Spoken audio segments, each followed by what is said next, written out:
The Attack on Titans manga climax battle continues in chapter 135 with a historic and historical assembly of Titan never seen before. Warning guys, the video contains the spoiler of chapter 135 of Attack on Titan manga, the Battle of Heaven and Earth. If you wanna read that manga, you should read it on the official's website like Kodasha.com, so it will give the money to the actual creators of the series. As the fourth season of the Attack on Titan anime begins its journey to the end, Hajime Izayama's manga series is already standing right between a battle. The remnants of Survey Corps, backed up by the Card Titan and the Rainer, finally made it to the Eren's vast founding Titan body in the last chapter. Now in chapter 135, they not only have to face their former friend in the battle of the heaven and the earth, but the rest of the 9 Titans atop his spine. Not only in the historic battle in the universe, but it's the first time we have ever seen the full power of the 9 on the same battlefield. And when we say full, we don't just mean the current holders, every past inheritors is summoned for this epic clash, including Berothor. I mean, seriously, I was so hyped at this point. As the Survey Corps realized the nature of the army standing in front of them, Koni said just how terrifying what they are about to fight really is. This is literally the army of veteran titans created only for battle. How are we supposed to fight that? Said Koni. For Peak and Rainer, the stakes are more personal as they are literally assaulted by the ghosts of their past warriors.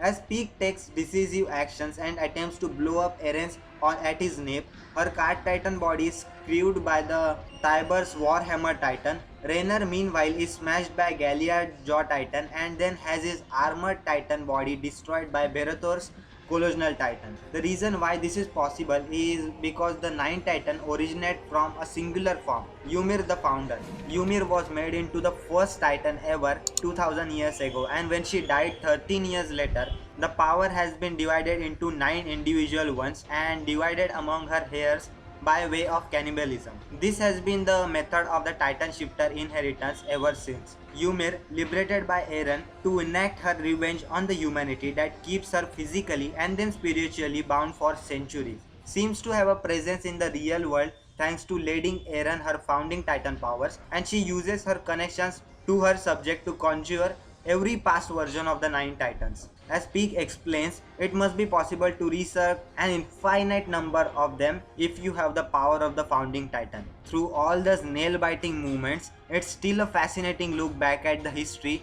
we have never been able to see until now. Only a few of the 9 in the present day have changed hands, and their form, while different, aren't often drastically so. In chapter 135, it's clear that the 9 can come in all kinds of shape and sizes. One looks like crocodile, another looks like a dinosaur or something, while one is essentially Marvel's The Thing. There's also another important piece of information confirmed by the chapter relating to this tour of the Titan shifters through the ages. Armin, spying the child form of Ymir watching the battle, realizes that the founder is the one attacking them, not Eren. Eren's only mission is to move forward by eradicating everything beyond Paradise Island, but he wants his closest allies to be safe. But when Armin is snapped up and begins to suffocate by the Titan's tongue, even he starts to question whether or not Eren really does mean them no harm.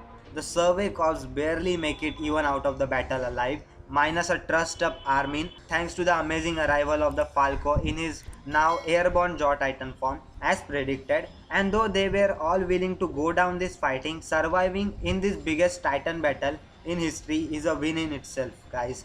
So I am really hyped for this next chapter, and I am just releasing another video after this about the release date of chapter 136 of Attack on Titan and some theories which are revolving around the internet about chapter 136. So I'm gonna make another video. But if you enjoyed this video, just don't forget to like this video, subscribe to my YouTube channel because I post daily anime content about top 10 top 5 listings, anime reviews, recommendations, and all sort of anime content on daily basis. So if you enjoyed, please subscribe. And that was it, and I will see you in the next one. Sayonara.